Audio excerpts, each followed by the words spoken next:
Au commencement était la parole, et la parole était avec Dieu, et la parole était Dieu. Elle était au commencement avec Dieu. Toutes choses ont été faites par elle, et rien de ce qui a été fait n'a été fait sans elle. En elle était la vie, et la vie était la lumière des hommes.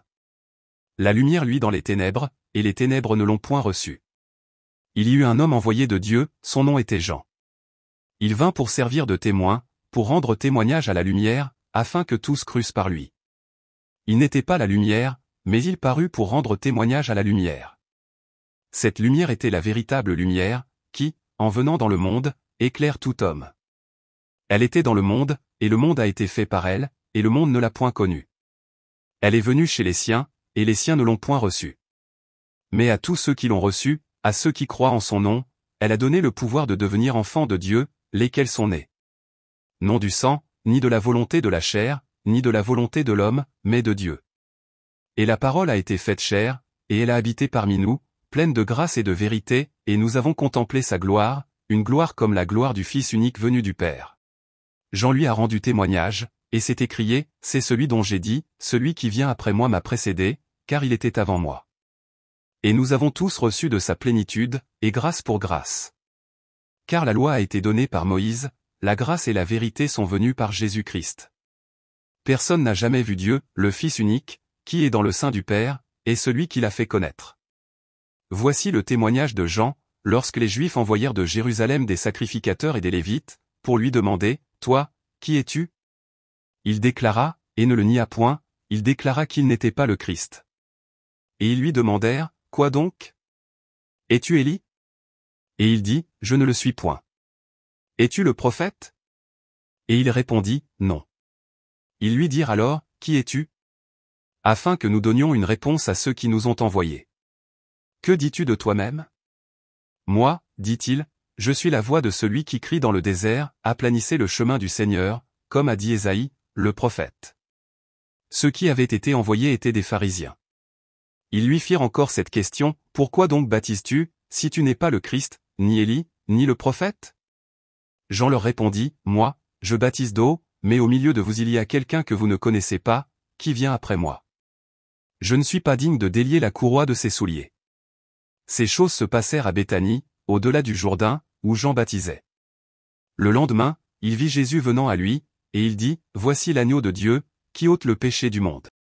C'est celui dont j'ai dit, après moi vient un homme qui m'a précédé, car il était avant moi. Je ne le connaissais pas, mais c'est afin qu'il fût manifesté à Israël que je suis venu baptiser d'eau. » Jean rendit ce témoignage, j'ai vu l'Esprit descendre du ciel comme une colombe et s'arrêter sur lui. Je ne le connaissais pas, mais celui qui m'a envoyé baptiser d'eau, celui-là m'a dit, celui sur qui tu verras l'Esprit descendre et s'arrêter, c'est celui qui baptise du Saint-Esprit. Et j'ai vu, et j'ai rendu témoignage qu'il est le Fils de Dieu. Le lendemain, Jean était encore là, avec 2 de ses disciples. Et, ayant regardé Jésus qui passait, il dit, voilà l'agneau de Dieu. Les 2 disciples l'entendirent prononcer ces paroles, et ils suivirent Jésus. Jésus se retourna, et voyant qu'ils le suivaient, il leur dit, que cherchez-vous ? Ils lui répondirent, Rabbi, ce qui signifie maître, où demeures-tu ? Venez, leur dit-il, et voyez.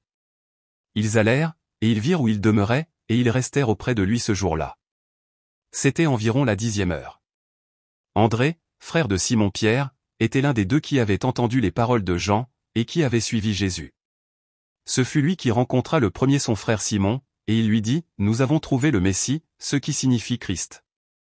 Et il le conduisit vers Jésus.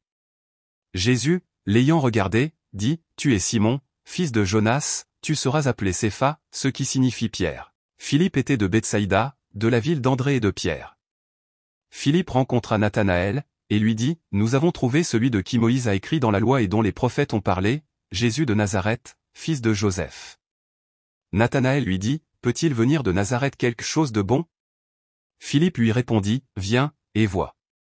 Jésus, voyant venir à lui Nathanaël, dit de lui, voici vraiment un Israélite, dans lequel il n'y a point de fraude. D'où me connais-tu ? Lui dit Nathanaël. Jésus lui répondit, avant que Philippe t'appelât, quand tu étais sous le figuier, je t'ai vu. Nathanaël répondit et lui dit, Rabbi, tu es le Fils de Dieu, tu es le roi d'Israël. Jésus lui répondit, parce que je t'ai dit que je t'ai vu sous le figuier, tu crois, tu verras de plus grandes choses que celles-ci. Et il lui dit, en vérité, vous verrez désormais le ciel ouvert et les anges de Dieu monter et descendre sur le Fils de l'homme. Abonne-toi et active la cloche de notification pour plus de vidéos.